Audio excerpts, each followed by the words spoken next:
सुप्रभात सज्जन श्रोते हो. निशिदिने लक्ष्यासी लक्षी मन वैनतेय. लक्ष क्षलाय लक्ष म्हणजे ध्येय आणि पुढे लक्षी साधा क्षत्रियात लक्ष म्हणजे पाहते. म्हणून अलक्ष्यासी लक्षी मन वैनतेय. जे पाहणे अशक्य आहे, जे शोधणे अशक्य आहे, जे गाठणे अशक्य आहे, त्याचाही वेध मन घेते. म्हणून अलक्ष्यासी लक्षी मन वैनतेय. वैनतेय म्हणजे गरुड, मनरूपी गरुड. जे पाहणे शोधणे अशक्य आहे, ज्याचा वेध घेणे अशक्य आहे, त्याचाही वेध होऊ शकते, असा या शीर्षकाचा अर्थ आहे. अलक्ष्यासी लक्षी मन वैनतेय. संस्कृत सुभाषित असा आहे, मनो हि जगताम कर्तृ मनो हि पुरुषः परः मन कृतम कृतम लोके न शरीर कृतम कृतम. मन अखिल जगाचा करता, मन हाची परम पुरुष.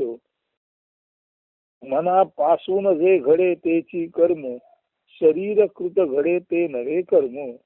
येथे मनोज म्हणजे मनाकडून किंवा मनाद्वारे उपजलेले कर्म, त्यालाच वास्तव कर्म म्हटले आहे.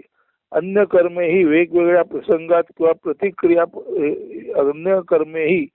अन्य कर्मे ही वेगवेगळ्या प्रसंगात क्रिया प्रतिक्रिया पद्धतीने साध पडसात्मक रित्या येणारी जाणारी म्हणजे तत्कालिक किंवा प्रासंगिक कर्मे असतात. त्यात निश्चयात्मक बुद्धीचा हेतू आणि मनाचा निर्धार नसल्याने त्यांना कर्माच्या श्रेणीत सत्यार्थाने किंवा वास्तवात टाकता येत नाही. त्या कर्माचे स्वरूप आभासी किंवा प्रतिक्षिप्त क्रियांद्वारे नैमित्तिक असते.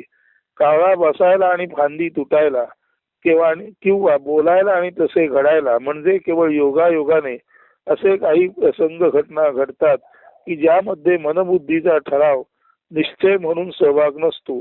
तरीही कावळा बसला आणि फांदी तुटली किंवा बोलल्याप्रमाणे घडले असे कधी कधी संभवते. ते कर्म खरे तर अगदी आखीव रेखीव पद्धतीने पाहता म्हणजे कर्म म्हणून त्याच्याकडे पाहता ते कर्म नसतेच. ती केवळ एक योगायोगाची घटना किंवा काहीच पूर्वकल्पना नसताना विना अनुमानित किंवा तर्कसंगत असेल वा नसेल असा एक सर्वसाधारण प्रसंग असतो. त्याला कर्म म्हणताच येत नाही. म्हणजे कावळा बसला आणि फांदी तुटली. कावळा बसला हे सत्य आहे, फांदी तुटली हे सत्य आहे. पण कावळा बसायचा म्हणून कुठेतरी बसतो आणि तो फांदीवर बसतो आणि त्याच्या नकळत फांदी तुटते. म्हणजे कावळा बसल्यामुळे फांदी तुटली असं नसतं, तर एक बसण्याची क्रिया आहे आणि तिथे जो बसला ती फांदी तुटण्याची क्रिया आहे. त्याचा वास्तवात काही संबंध नसतो. हा एक योगायोग असतो. तो एखादा म्हणतो जा वत्सा तुझे भले होईल आणि ते भलं होतं. इथेही काही खास असा संबंध नसतो. म्हणजे उत्स्फूर्त बोललेलं कधी कधी खरं होतं. त्याच पद्धतीने कावळा उठल्याने एक जागा दिसली ते बसला. ती योगायोगाने फांदी होती. काय म्हणा ती फांदी वाळलेली असेल काही असेल ती मोडली. म्हणजे कावळा बसायला आणि फांदी तुटायला हा केवळ योगायोग आहे. एखाद्याने म्हणावं की तुझं भलं होईल आणि भलं होईल हा केवळ योगायोग आहे. याच्यामध्ये मनाचा काही भाग नसतो. म्हणून मनरहित अशा या घटना असतात. त्याद्वारे जरी काही ना काही कर्मे घडली तरी ती प्रसंगोपात त्या वेळेला एक घडणारी गोष्ट इतकंच त्याचं रहस्य असतं. त्या कर्मामध्ये कर्म असा ठाशीव आखीव रेखीवपणा काही नसतो. म्हणून ती केवळ एक योगायोगाची घटना किंवा काहीच पूर्वकल्पना नसताना विना अनुमानित म्हणजे अनुमान तर्क नसताना अशी घडणारी ती घटना असते. ती कधी कधी तर्कसंगत असते, कधी कधी तर्कविसंगत असते. पण अशी घटना घडते मात्र निसर्गामध्ये किंवा जगामध्ये खरं आहे. या घटना केवळ आणि केवळ संयोग किंवा योगायोग पद्धतीच्या असतात. ते असं ना तसं कावळा बसला म्हणजे कावळ्याची शरीराकृती फांदीवर बसली आणि फांदी मोडली. एखादा माणूस बोलला त्याच्या मुखातून वाणी आली आणि घडलं. असं ना तसं या घडणाऱ्या गोष्टीचा कुठल्या ना कुठल्या शरीराशी संबंध असतो. परंतु ह्या शरीराद्वारे घडणाऱ्या ज्या कृती असतात त्या बऱ्याच वेळेला क्रिया प्रतिक्रिया, प्रतिक्षिप्त क्रिया, 7 पडसाद अशा तऱ्हेच्या एकदम उत्स्फूर्त प्रतिक्रिया असतात. तिथे मनाचा निश्चय, बुद्धीचा ठराव नसल्यामुळे शरीराद्वारे घडणारी जी कर्म असतात ती तात्कालिक असतात. ती त्याचं स्वरूप किंवा त्याचं काळच मुळी क्षणिक असतो. म्हणून त्या कर्मांना ठाशीव रेखीव पद्धतीने कर्म अशी संज्ञा देता येत नाही. परंतु एखादी गोष्ट बुद्धीचा निश्चय करून आणि मनाच्या निर्धाराने केली तर ती गोष्ट मात्र शाश्वत स्वरूपाचे कर्म म्हणून समाज मानसावर आपला ठसा उमटवते. सांगायचा मुद्दा इथे एवढंच आहे की शारीरिक कर्म जे असतं ते तात्कालिक असतं, परंतु मनाचा निर्धार आणि बुद्धीचा ठराव किंवा बुद्धीचं त्याला सामर्थ्य अशा पद्धतीने मनाच्या निर्धाराने बुद्धीच्या मदतीने जी केलेली कर्मे असतात ती दीर्घ प्रदीर्घ काळ टिकणारी कर्मे असतात. ती कर्म दीर्घ प्रदीर्घ काल त्यांचा ठसा परिणाम समाज मनावर उमटलेला राहतो आणि अशाच कर्मांना वास्तवार्थे खऱ्या अर्थाने सत्यार्थे खऱ्या अर्थाने कर्म असे म्हणतात. म्हणून या मनोज कर्मांना मनाद्वारे निर्माण झालेल्या कर्मांना जीवनात फार महत्व असते. कारण मन हेच सामर्थ्यशाली पुरुष किंवा देवतत्व म्हणून कार्य करू शकते. मात्र या मनसामर्थ्याची ओळख परिचय प्रत्येकाला व्हायचा असेल तर प्रथम मन शांत निवांत करून सर्व क्रियाशील सर्जनशील जी ऊर्जा आपल्या शरीरामध्ये असते खऱ्या अर्थाने ती ब्रह्मचेतनात असते. ती ऊर्जा सर्जनशील शक्ती ब्रह्मचेतना साधकाने आपल्या मनघटात म्हणजे मनरूपी भांड्यात किंवा मनपात्रात स्तंभित करावी लागते. म्हणजे आपली संपूर्ण आत्मचेतना प्राणशक्ती मनसामर्थ्य नव्हे ज्ञानशक्ती सुद्धा सुसंवेद्य शक्ती सुद्धा ती सुद्धा पूर्णपणे तिच्या मूळ रूपाला म्हणजे शुद्ध निष्कलंकित ऊर्जा रूपाला आणावी लागते. म्हणून मनसामर्थ्य ज्याला ओळखायचं असेल किंवा मनसामर्थ्य ज्याला जाणून घ्यायचं असेल त्याला शांत निवांत बसून नव्हे मनाचं चलन वलन थांबवून निस्तब्ध निर्विचार निर्विकार पद्धतीने आपल्या शरीरातील स्वाभाविकपणे हृदयापासून किंवा छातीपासून नाभीपर्यंतच्या भागात संपूर्ण चेतना एखाद्या चैतन्य स्तंभाप्रमाणे एखाद्या दीपस्तंभाप्रमाणे स्तंभित करावी लागते. म्हणजे आपली संपूर्ण चेतना जर दीपस्तंभाप्रमाणे आपण स्तंभित केली व चैतन्याचा खांब म्हणून ती चेतना आपल्या मन हृदय बुद्धीमध्ये आपण पाहू शकलो तर आणि तरच आपलं मन अशा वेळेला पूर्ण शांत असतं आणि जो अमनी नमनी साधू असतो तो आपल्या चैतन्याचा अपव्यय करत नाही. तो केवळ आपलं चैतन्य आणि ब्रह्म चैतन्य हे एकच आहे जाणून सोहमसो न म्हणताही आय एम दॅट न म्हणताही तो स्वतःच सर्वश्रेष्ठ पुरुष असल्याचं स्वतः जाणून असतो. आणि अशा वेळेला अशा अमनी साधूचं जे मन असतं त्या मनाचं सामर्थ्य वापरून जर एखादं कर्म घडलं तर ते कर्म जसा रामाचा पराक्रम कृष्णाचा पराक्रम तसं जगविख्यात म्हणून त्याच्यानंतर हजारो वर्ष अगदी आपण म्हणतो जसं आ चंद्र दिवाकर चंद्र सूर्य नांदतात तोपर्यंत ते कर्म समाज मानसावर आपला ठसा उमटवतं. म्हणून प्रथम परमशांत मन करून अमनी न मनी अवस्था प्राप्त करून आपल्यातील चैतन्याचा चैतन्य स्तंभ जो नीट निरखून पाहू शकतो तो चैतन्य स्तंभ पाहता पाहता तो व्यक्ती म्हणून त्या चैतन्यात विरघळून जातो आणि तो स्वतःच एक चालता बोलता चैतन्याचा खांब किंवा चैतन्याचा आपण ज्याला म्हणतो जसा विठोबा उभा आहे तो काय आहे चैतन्याचा खांब आहे किंवा त्याला चैतन्याचा सोट म्हणतात. सोट म्हणजे मोठा लाकडासारखा किंवा एखाद्या खांबासारखा उभा असणं. म्हणून हा जो चैतन्य सोट आहे हा जो चैतन्य पुरुष आहे तोच आपल्या आतमध्ये आत्मचेतना म्हणून आहे आणि तोच बाहेर ब्रह्मचेतना म्हणून आहे. म्हणून आत्मचेतना आणि ब्रह्मचेतना, आत्मचेतना आणि परमात्मचेतना एकच आहे इतका बोध होईपर्यंत एखाद्याचं मन शांत झालं तर अशा मनी साधूच्याच मनामध्ये असे विलक्षण सामर्थ्य असतं की ते सामर्थ्य वापरून असा माणूस किंवा अशा माणसाचे मन अलक्ष्याशी लक्षी, जे ब्रह्म जाणता येत नाही त्या ब्रह्माचं सुद्धा तो लक्ष हे स्वतःला ठरवून घेतो आणि तो खऱ्या अर्थाने ब्रह्मपदी जातो, निर्वाणपदी जातो. आता हे जे मनाचं सामर्थ्य आहे त्याबद्दल आपल्याला एवढंच सांगायचं आहे की प्रथम अमन कसं व्हावं हे आपण सांगितलेलं आहे आणि नंतर मनाचं सामर्थ्य सांगितलेलं आहे. अमन किंवा अमनस्कता ही जी साधना आहे याचा उल्लेख मेघवृष्टी किंवा आत्मोपनिषद मध्ये आलेला आहे. मेघवृष्टीमध्ये 57 ते 59 मध्ये, ओळी क्रमांक 56 ते 69 मध्ये मनाचे अमन कसे होते हे सांगितलेले आहे. आणि हीच गोष्ट आत्मोपनिषद मध्ये 26 ते 28 पानावर ओळी क्रमांक 59 ते 72 मध्ये सांगितले आहे. आणि हे मनाचे अमन कसे साध्य स्वतःला ठरवून घेऊन त्या सिद्धीकडे कसे जाता येते ते तिथे विस्ताराने अर्थ सांगून सांगितलेले आहे. याखेरीज आता आपण फक्त मनाचे अमनाचं बोलत नाही, मनाचे अमन कसं करावं ते सांगितलेलं आहे.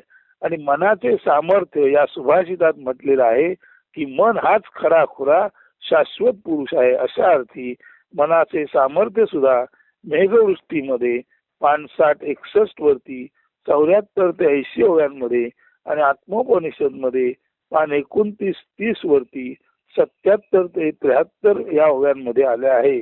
तर ते मनाचे सामर्थ्य सांगणाऱ्या ओव्या आता आपण इथे वाचूया. म्हणजे मन हाच कसा श्रेष्ठ पुरुष आहे आणि मनाचे कर्म हेच कसे खऱ्या अर्थाने शाश्वत सत्य कर्म असू शकते याचा थोडाफार बोध आपणाला घेता येतो.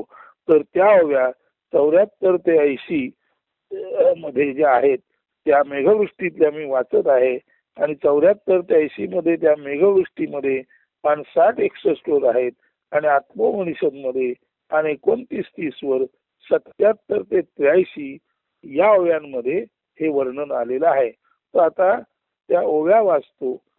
दोन्ही पैकी कुठल्याही पुस्तकातून आपण त्या पाहू शकता. त्या ओव्या अशा आहेत.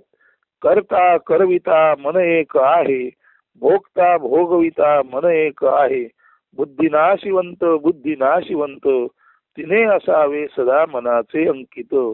मन देव आहे बुद्धिदास आहे, देवदासी बुद्धी स्वये देवची आहे, मन दास्य करिता बुद्धी धनी होई, बुद्धिदासी मन स्वये दासची होई.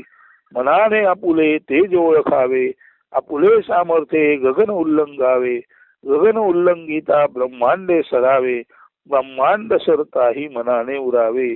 मन वैनतेय मन वैनतेय, अलक्ष्याशी लक्षी मन वैनतेय, सदा अमर आहे सदा वैनतेय, दूर झेप घेई मन वैनतेय.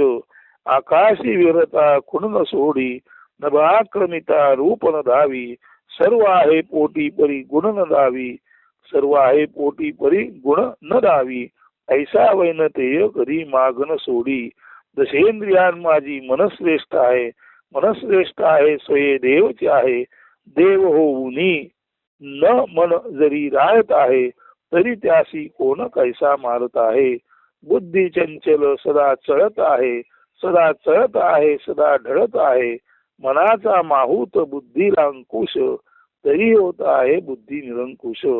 इथे प्रथमच सांगितलेलं आहे 10 इंद्रियांमध्ये मन श्रेष्ठ आहे आणि मन श्रेष्ठ आहे नव्हे ते स्वतः देवच आहे. या सुभाषितात मनाचे कर्म हेच खरे खुरे शाश्वत कर्म आणि मन हाच शाश्वत श्रेष्ठ पुरुष आहे असं म्हटलेलं आहे. इथे आपण त्याला देव म्हटलेला आहे. आणि मन असं दाखवायला जरी काही नसलं तरी सुद्धा, जे दाखवावं असं नाही तरी सुद्धा मनाचा प्रभाव सर्व जगतावर आहे. अशा अर्थी मनोनिर्मित कर्मे ही सर्वश्रेष्ठ कर्मे आहेत. आणि ज्याला आपण बुद्धी म्हणतो त्या बुद्धीच्या पेशी म्हणून जरी दाखवता आल्या तरी सुद्धा बुद्धी ही सदोदित मनाचे नादी लागून चळत असते. म्हणून मन मन याचा साधा सरळ अर्थ आहे आपल्यातील आत्मचेतना. चेतना ही वहनात असते आणि ही वहनातील चेतना आपल्या बाह्य ज्ञानेंद्रियांद्वारे सतत बाहेर बाहेर बाहेर बाहेर खालीपणे वाहत असते. अशा वेळी जर ही चेतना आपण अंतर्मुख करू शकलो, म्हणजे स्पर्श गंध रुची दर्शन श्रवण या ज्ञानेंद्रिया निवांत करू शकलो, तर ही ज्ञानेंद्रिये आत वळतात आणि ज्ञानेंद्रिय आत वळली की त्वचेला देवस्पर्श, नाकाला दिव्य गंध, कानाला दिव्य श्रवण म्हणजे वेदांचं उपनिषदांचं जे रहस्य आहे ते, तसंच जिभेला ज्ञानाची चव. जसं आपण हे सर्व निशिदिनी करतो, हे काय आहे, ही ज्ञानाची रुची जिभेला मिळते. म्हणजे स्पर्शाला देवस्पर्श, जिभेला देवाची चव, कानाला देवाचे शब्द, डोळ्यांना देवाचे दृश्य, या पद्धतीने आणि अर्थातच नाकाला तो दैवी किंवा आत्मगंध अनुभवता येतो. म्हणून ही जर ज्ञानेंद्रिय आपण अंतर्मुख केली तर बाह्य मन हे अमन होतं आणि बाह्य मन अमन झालं की ते अंतरंगातच आपल्या चैतन्याचा स्पर्श गंध रुची त्या चैतन्याद्वारे सांगितलं गेलेलं शब्दरहित ज्ञान ऐकू शकतं आणि त्या चैतन्याद्वारेच अनेकानेक कॅल्डोस्कोपिक मॅजिकल दृश्य, ज्याला आपण आत्म्याचा शोभादर्शक म्हणतो, ती दृश्य आपल्याला दिसू शकतात.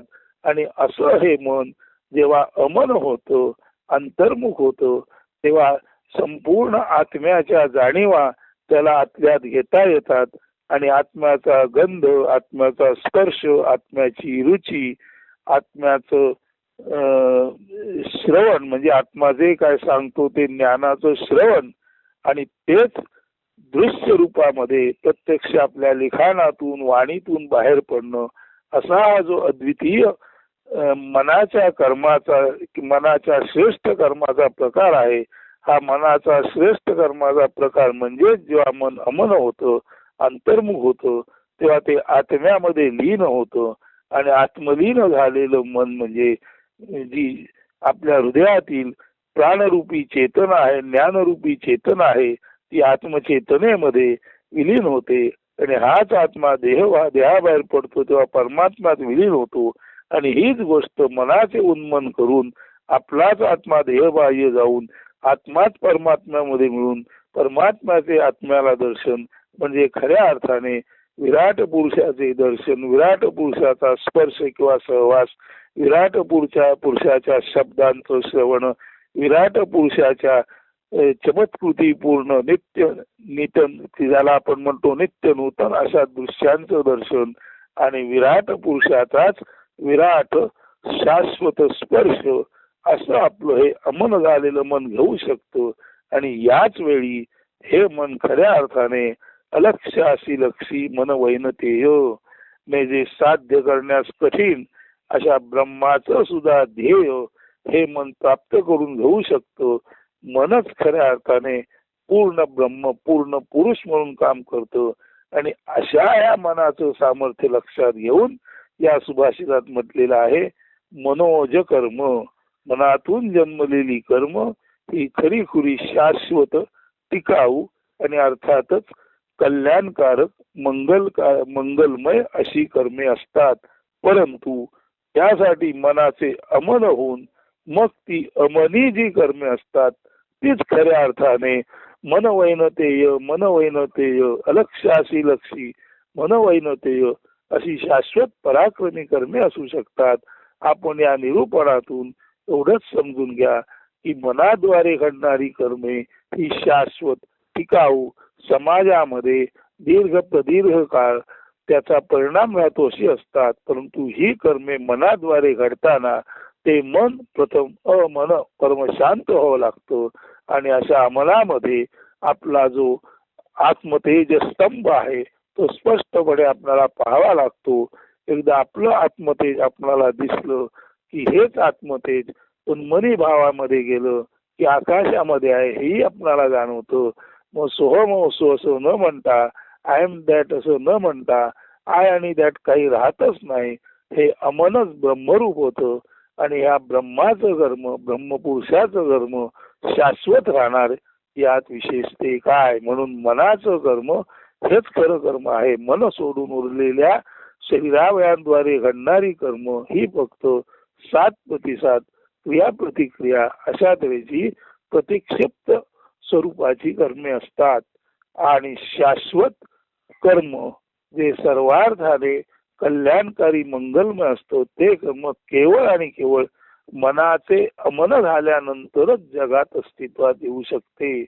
जर मनाचे अमन न होता जर आपण कर्मे केली, तर मनात आलं म्हणून केलं असं म्हटलं तर त्या कर्मांना स्वैराचार म्हणतात. आणि स्वैराचारी जी कर्मे असतात, अशी जर मनाची स्वैराचारी कर्मे असतील तर ती कर्मे भोगण्यासाठी वरच्यावर आपणाला या जन्ममृत्यूच्या चक्रात पिचावं लागतं. परंतु मनाचं अमन झालं तर याच जन्मात याची देही याची डोळा विदेही मुक्तीचाही अनुभव येतो. आणि नंतर एक तर जन्माला यावंच लागत नाही. आणि आपण ठरवलं की सुखे घालावे गर्भवासी, त्या चांगल्या गोष्टीसाठी आपण परत यायचं ठरवलं तर आपल्याच मनसामर्थ्याने आपण जन्मालाही येऊ शकतो. असं हे मनाचं अमन झाल्यानंतर निर्माण होणाऱ्या मनसामर्थ्याचं वर्णन आजच्या निशिदिनी या निरूपणामध्ये आपण सांगितलेलं आहे. आणि म्हणूनच या मनसामर्थ्यालाच आपण नाव दिलेलं आहे अलक्ष्यासी लक्षी मन वैनतेय. मनाचं अमन झाल्यानंतर हा अमनरूपी गरुड जे कधी लक्ष असू शकत नाही, ब्रह्म हे कोणाचं लक्ष असू शकत नाही, अज्ञात हे कोणाचं लक्ष असू शकत नाही, त्या ज्ञाताचा वेध केवळ मनाचे अमन झाल्यानंतरच घेता येतो. म्हणून या अमन कर्मालाच खऱ्या अर्थाने शाश्वत पुरुष, देव किंवा दिव्य कर्म म्हटले आहे.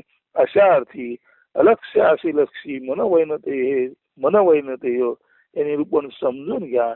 आणि प्रथम मनाचे अमन कसे करावे हे त्या पुस्तकातून वाचा. हळूहळू अभ्यासाने मनाचं अमन होईल. आणि मनाचं अमन झाल्यानंतर करता करविता मन एक नित्य, सर्व गोष्टीचा करता आणि करविता मनच आहे. आपण करता करविताला परमेश्वरा म्हणतो, तर मन सुद्धा अमन झाल्यानंतर मन हेच अमन रूपाने करता करविता मन एक नित्य हे आपल्या लक्षात येईल. आशा आहे आपण या ध्यान चिंतनाद्वारे स्वाभ्यासाने आत्माभ्यासाने हे सर्व साधून घ्याल. आणि या निशिदिनीचं जे वरच्यावर आपल्यापर्यंत प्रेक्षण होत आहे, त्या प्रेक्षणातून जरूर आपला काही ना काही फायदा म्हणजे खऱ्या अर्थाने आत्मोन्नतीच्या दिशेने आपलं पाऊल पडेल, अशी परमेश्वर चरणी प्रार्थना करून हे निवेदन इथेच थांबवतो. अस्तु. धन्यवाद. सुप्रभात. सुदिन.